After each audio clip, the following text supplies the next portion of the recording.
నేను మీ సత్యమాతని. దైవనేత్రం ఛానల్లో పాల్గొంటున్న శ్రోతలందరికీ నా హృదయపూర్వక శుభాకాంక్షలు.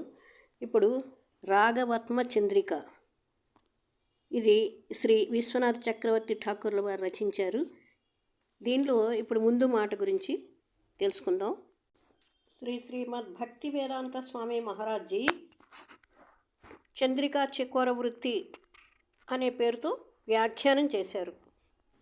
నా ఆరాధ్యనీయమైన ఆధ్యాత్మిక గురువు నిత్య లీలా ప్రవిష్ట ఓం విష్ణుపాద అష్టోత్తర శత శ్రీమద్ భక్తి ప్రజ్ఞాన కేశవ గోస్వామి మహారాజుల వారి ఆధ్వర్యంలో ఈరోజు అనంతమైన ఆనందంతో రాగవత్మ చంద్రిక హిందీ ఎడిషన్ ప్రచురించబడింది. శ్రీల విశ్వనాథ చక్రవర్తి ఠాకూర్ల వారు గౌడీయ వైష్ణవ ఆచార్యులలో ప్రముఖ గురువులలో మకుటం వంటి వారు. ఈ పుస్తకాన్ని వీరే రచించారు. పరిమాణంలో ఈ గ్రంథం చాలా చిన్నదైనా దాని ఉన్నతమైన విషయానికి వస్తే మాత్రం చాలా గొప్పది. తన భక్తి రసామృత సింధు బిందులో శ్రీపాద విశ్వనాథ చక్రవర్తి ఠాకూర్ల వారు రాగానుగ భక్తి అంటే ఆకస్మిక ప్రేమపూర్వక భక్తి అని అంటారనమాట. ఆ భక్తిని గురించి, ఈ మార్గాన్ని గురించి క్లుప్తంగా వివరించారు. ఈ పుస్తకంలో ఒకే విషయం గురించి మరింత వివరంగా తెలియజేశారు. ఇది 2 ప్రకాశాలలో అందించబడింది. మొదటి ప్రకాశంలో వైదీ భక్తిని గురించి తెలియజేశారు. రెండవ ప్రకాశంలో రాగానుగ భక్తి మార్గాలను నిర్ధారించారు. వైదీ భక్తి అనేది శాస్త్ర నిబంధనల ప్రకారం నిర్వహించబడుతుంది.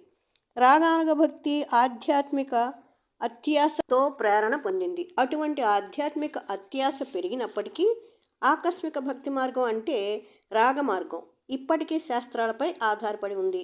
మరో మాటలో చెప్పాలంటే ఆధ్యాత్మిక అత్యాశ యొక్క భావాలతో ప్రేరణ పొంది నియంత్రిక భక్తి అంటే వైదీ భక్తి మార్గాన్ని అనుసరించినప్పుడు అది రాగమార్గంగా వర్గీకరించబడింది.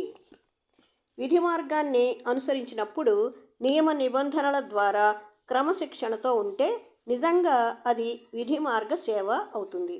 నియమ నిబంధనలను విస్మరించే భక్తితో చేసే సేవ గందరగోళాన్ని సృష్టిస్తుంది. రాగానుక భజనలో 5 అంగాలు అంటే 5 పద్ధతులు ఉన్నాయన్నమాట. స్వభీష్టాభావమయి అంటే ఒకరి ప్రతిష్టాత్మకమైన భక్తితో సంతృప్తికరమైనది, విస్మరించబడిన ఆకర్షణీయమైనది. స్వకీయ అంటే వైవాహిక ప్రేమ, పరకీయ అంటే పరప్రేమ. రాగానుగ భక్తుల పరిపూర్ణమైన దివ్య ప్రేమ. తర్వాత యోగమాయ శక్తి యొక్క అధికారం. రాగానుగ భక్తులు పొందేటటువంటి ప్రతిష్టాత్మకమైన శాశ్వతమైన రూపాలు అనేకం ఉన్నాయన్నమాట. శ్రీల విశ్వనాథ చక్రవర్తి ఠాకూర్ల వారి జీవిత చరిత్ర గురించి తెలుసుకుందాం. శ్రీ విశ్వనాథ చక్రవర్తి ఠాకూర్ల వారు పశ్చిమ బెంగాలులోని నాడియా జిల్లాలో ఉన్న రాధా దేశ సమాజానికి చెందిన బ్రాహ్మణ కుటుంబంలో జన్మించారు. ఆయనకి హరివల్లభ అని పేరు పెట్టారు. ఆయనకి 2 అన్నయ్యలు కూడా ఉన్నారు, రామభద్ర, రఘునాథ అనేవాళ్ళు అన్నమాట. చిన్నతనంలో దేవగ్రామం అనే గ్రామంలో వ్యాకరణాన్ని అభ్యసించారు. ఆ తర్వాత ముర్షిదాబాద్ జిల్లాలోని సైదాబాద్ గ్రామంలో తన ఆధ్యాత్మిక ఆచార్యుల ఇంట్లో భక్తి శ్రద్ధలతో భక్తికి సంబంధించిన గ్రంథాలను అభ్యసించారు.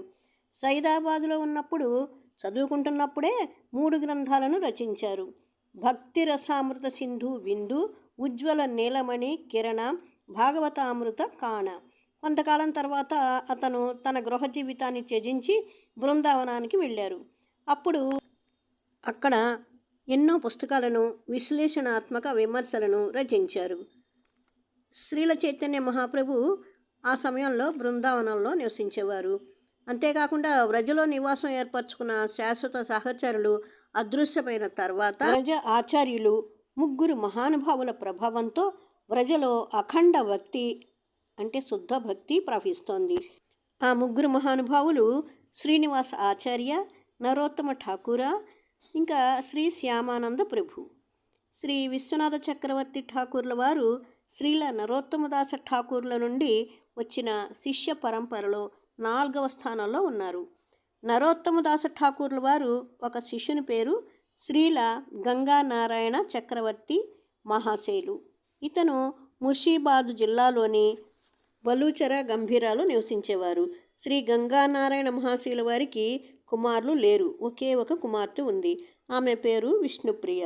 శ్రీల నరోత్తమ ఠాకూర్ల వారికి రామకృష్ణ భట్టాచార్య అనే మరొక శిష్యుడు కూడా ఉన్నారు.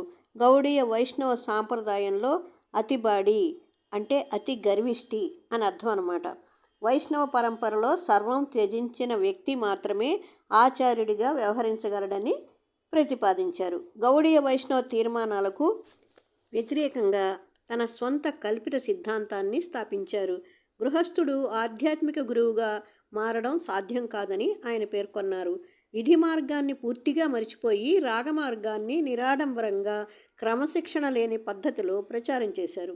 రాగానుగ భక్తిని కేవలం స్మరణ ద్వారానే ఆచరించవచ్చని, వినడం, జపించడం వంటి అభ్యాసాలను వదిలివేయవచ్చని అతని అభిప్రాయం.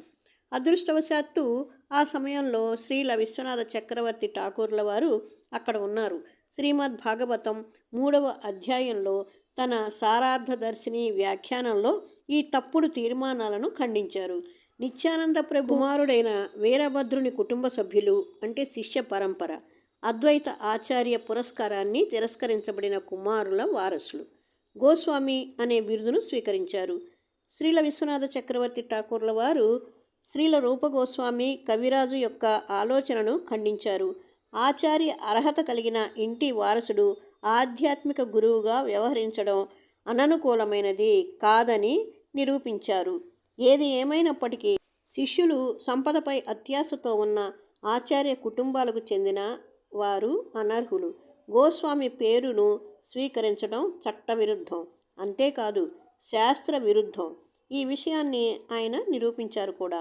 అందుచేత ఆచార్యుడిగా వ్యవహరిస్తున్నప్పటికీ శ్రీల విశ్వనాథ చక్రవర్తి ఠాకూర్ల వారు ఎప్పుడూ తన పేరుకు గోస్వామి అనే బిరుదును ఉపయోగించుకోలేదు. ఆధునిక కాలంలోని ఆచార్యుల కుటుంబాలకు చెందిన మూర్ఖులకు, యోగ్యత లేని వారసులకు బోధించడానికే అతను ఇలా చేశారు.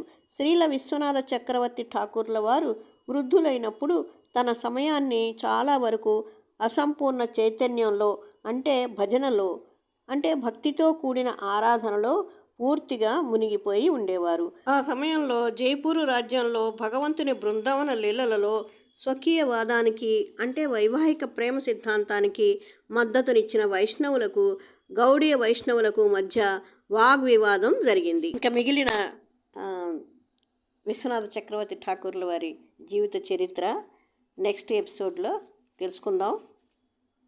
మీకు ఈ వీడియో నచ్చినట్లయితే లైక్ చేయండి, సబ్స్క్రైబ్ చేయండి, మీ రిలేషన్స్కి అందరికీ కూడా షేర్ చేయండి. హరే కృష్ణ.